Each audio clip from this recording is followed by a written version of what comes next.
உங்களை ஆசீர்வதிப்பது தேவனுடைய சித்தம். நீங்க நன்றாய் இருப்பது தேவனுடைய சித்தம். நீங்கள் வாழ்ந்து செழித்திருப்பதை தேவன் விரும்புகிறார். நீங்க குடும்பமாய் வாழ்ந்து, குடும்பமாய் வீடுகளை கட்டி, குடும்பமாய் வேலை செய்து, குடும்பமாய் நல்லா இருப்பதை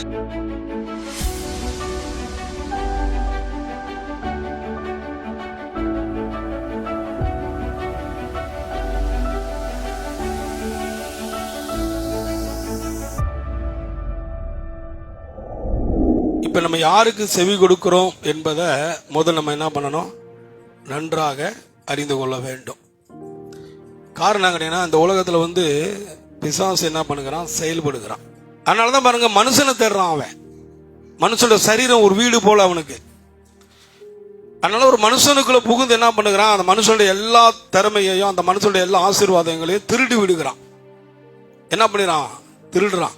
உள்ள போய் என்ன பண்றான், திருடுறான். உள்ள போய் அதை என்ன பண்றான், அந்த வாழ்க்கையை அழிச்சு போடுறான்.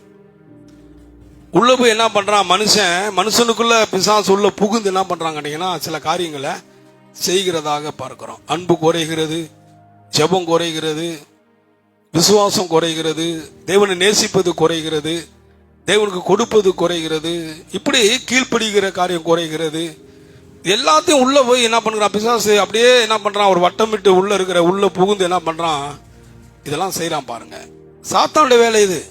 சில நேரங்களில் கெட்ட சம்பவங்கள் நடக்கிறப்ப, சில நேரங்களில் கெட்ட காரியங்கள் நடக்கிறப்ப, சில நேரங்களில் பொல்லாத காரியங்கள் நடக்கிறப்ப, நம்ம விரும்பாத காரியங்கள் நடக்கிறப்ப, சில நேரங்களில் நம்ம எதிர்பார்த்திராத காரியங்கள் நடக்கிறப்ப நம்ம கர்த்தரை நினைக்கிறோம், கர்த்தரை சொல்லுகிறோம். ஆனா கர்த்தர் செய்கிறவர் அல்ல, சாத்தான் தான் அதை என்ன பண்ணுகிறான், செய்கிறான். ஏசாயா புஸ்தகத்தில் பார்க்கிறோம், வெள்ளம் போல சத்துரு உங்களுக்கு எதிராக வருகிற பொழுது பரிசுத்த ஆவியானவர் அவனுக்கு விரோதமாய் கொடியேற்றுவார்.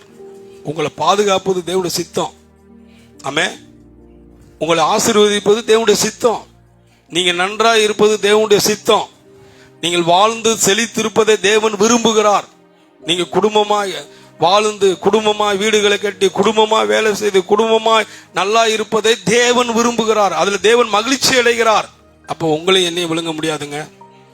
கர்த்தரை விசுவாசிக்கிறவனை விழுங்க முடியாது, கர்த்தரை நம்புகிறவனை விழுங்க முடியாது, கர்த்தரை சார்ந்திருக்கிறவனை விழுங்க முடியாது, கர்த்தரை தன் தெய்வமாக கொண்டிருக்கிறவனை விழுங்க முடியாது, இரவும் பகலும் வேதத்தை வாசிக்கிறவனை விசுவாசிக்கிறவனை விழுங்க முடியாது.